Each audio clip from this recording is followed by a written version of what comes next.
Memoirs of a Queen, From the Bricks to the Throne of Self, is my raw account of my childhood experience through middle adult, where I get a chance to share my transparency of being exposed to prolonged periods of trauma.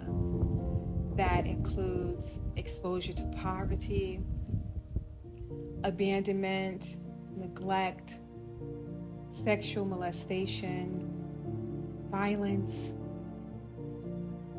drug addiction, high crime.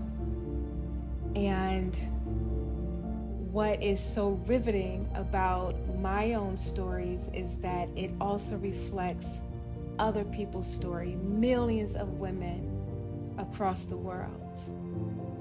And when we think about even the title of Memoirs of a Queen, From the Bricks to the Throne of Self, the bricks for me was a physical place, but it's also a frequency of what happens when you are raised or exposed into an isolated area of people, of human beings, of souls and spirits that are navigated into an area where there's limited resources, right?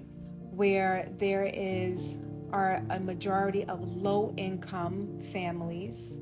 And so when we have these type of expressions, what you can expect is people being in survival mode most of the time.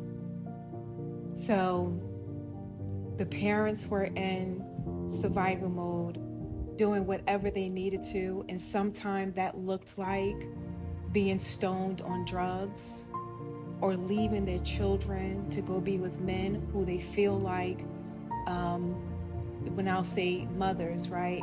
Going to be with men who they feel like can help them escape from the mental drama or the mental strain of having to survive or not knowing how to take care of their children.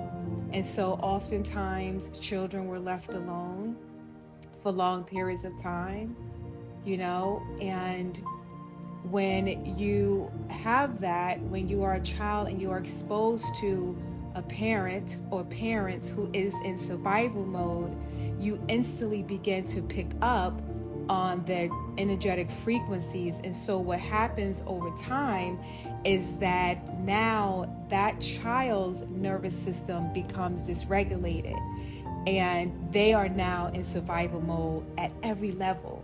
And so what Memoirs of a Queen for me pointed out as I was in the creation process is that it gave me such deep insight to why I responded the way that I did, why I do or did some of the things that I did, why did I make some of the decisions that I made, right?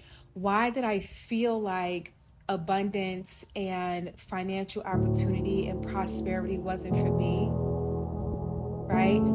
How is it that I chose certain partners and not chose others? And so from a psychological perspective, a physical perspective, a spiritual perspective, trauma has deep roots in how we respond spiritually, our thought processes in regards to, is there actually a higher power? And if there is, why did I suffer, right? It really diminishes our power, our innate power as well when we are faced with trauma, because we feel hopeless. A lot of people feel hopeless, especially when there are no resources to help the children or the parents move out of survival into thriving.